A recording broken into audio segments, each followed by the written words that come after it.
25 मे सालमारिनि सिमी 31 मे सालमारि जरा कायबाय याक्सि बदलबाय दिंजाक हाकोतर गोनांगै मानिखनि मरकमानो केबेंगै ते सामुंरानि सानमुंतै चोबा जिंजाखा आबन रगिनो आगरतलानि लाहार अंखरखा CPIML सालब्रमनि नांमानि चामुंतै मानिखनि मरकमानि हाकोतर श्रीलंका हाकोतर हाय बियाल नुकजगै तंका हाकोतरनि चिकन चिकन स्नाम खर देरावै थांका सामुं चामुं गरिखा रेगानि रांजंजाक खायख्लायजाखा हाकोतनो शेकप्रवै बुकजाख्लायका मुदि हापां हनै साका CPIML नि हास्ते तांफां हास्तेनि मन्त्री अक्र सलायमाबाय BJP नि बेलमुंनो फबै मानग्लाक मन्त्री सलायफानो ओ हापांनि तंरायदा सलायजाकिया मुदि हापांनि रांथं रायदानो सलायना बागै खलावो अंखरखा हनै साका CPIML मालून खुशी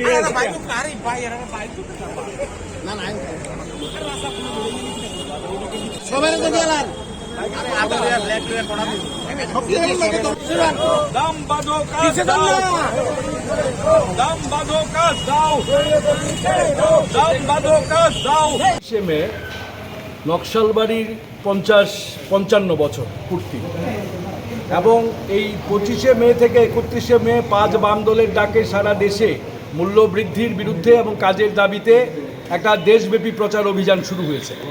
তারই অঙ্গ হিসাবে আজকে আমরা আগরতলার রাজপথে নেমেছি।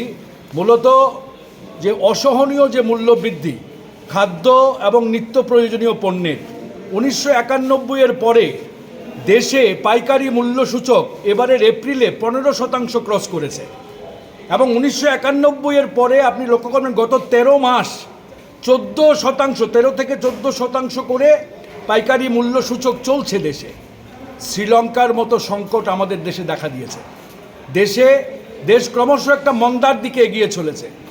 দেশে মাঝারি ছোট শিল্প ধ্বংস হয়ে গেছে, 65 লক্ষ শিল্প ধ্বংস হয়ে গেছে এবং দেশে কৃষি চরম সংকটের মধ্যে, শিল্পে আয় নেই, মানুষের রোজগার কমছে, মানুষের কাজ নেই, রেগাতে অর্থ বরাদ্দ কমিয়ে দেওয়া হয়েছে, অথচ মোদী সরকার দেশকে লুট করছে, দেশের মানুষের পকেট কাটছে। আজকে লক্ষ্য করবেন যে গত 8 বছরে মোদী সরকার 26.5 লক্ষ কোটি টাকা শুধু পেট্রোপণ্যের উপর থেকে ট্যাক্স দিয়েছে আর বছরে মাত্র 2 লক্ষ কোটি টাকার সে খাদ্য দিচ্ছে বিনামূল্যে। সে জনধন যোজনায় মহিলাদের 30,000 কোটি টাকা দিয়েছে, কৃষকদের যে কৃষক সম্মান নিধি মাত্র 50,000 কোটি টাকা দিয়েছে, অথচ বছরে বছরে 4 লক্ষ 4.5 লক্ষ কোটি টাকা করে ট্যাক্স দিচ্ছে এবং বড় লোকদের 10.5 লক্ষ কোটি টাকা ছাড় দিয়েছে।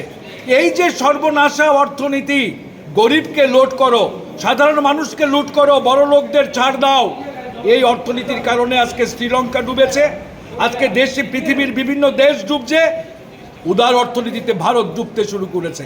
কাজে এই সর্বনাশা অর্থনীতির অভিমুখ পরিবর্তন করতে হবে। দেশে কৃষিতে সরকারি বিনিয়োগ বৃদ্ধি করতে হবে, ফসল কিনতে হবে ন্যায্য দামে, দেশের বেকারদের রোজগার দিতে হবে। আমরা দাবি তুলেছি আজকে রাজপথে যে কেন্দ্রীয় আইন প্রণয়ন করতে হবে বেকারদের বেকার ভাতা দেওয়ার জন্য, কারণ সরকার বেকারদের কর্মের অধিকারকে অস্বীকার করতে পারে না, শিক্ষা স্বাস্থ্যের অধিকারকে অস্বীকার করতে পারে না, সার্বজনীন অধিকার আজকে পণ্যে পরিণত করেছে। কাজে এই যে সর্বনাশা লুট করার নীতি, এই নীতি বদলাতে হবে, এই সরকারকে আস্থা করে ফেলতে হবে এবং এই রাজ্যের বিজেপি সরকারকেও আস্থা করে ফেলতে হবে। মুখ্যমন্ত্রীর মুখ পরিবর্তন করে ব্যর্থতাকে আড়াল করা যায় না। মুখ্যমন্ত্রীর মুখ পরিবর্তন করে ব্যর্থতাকে আড়াল করা যায় না। এই সরকারের নীতি পরিবর্তন হবে না।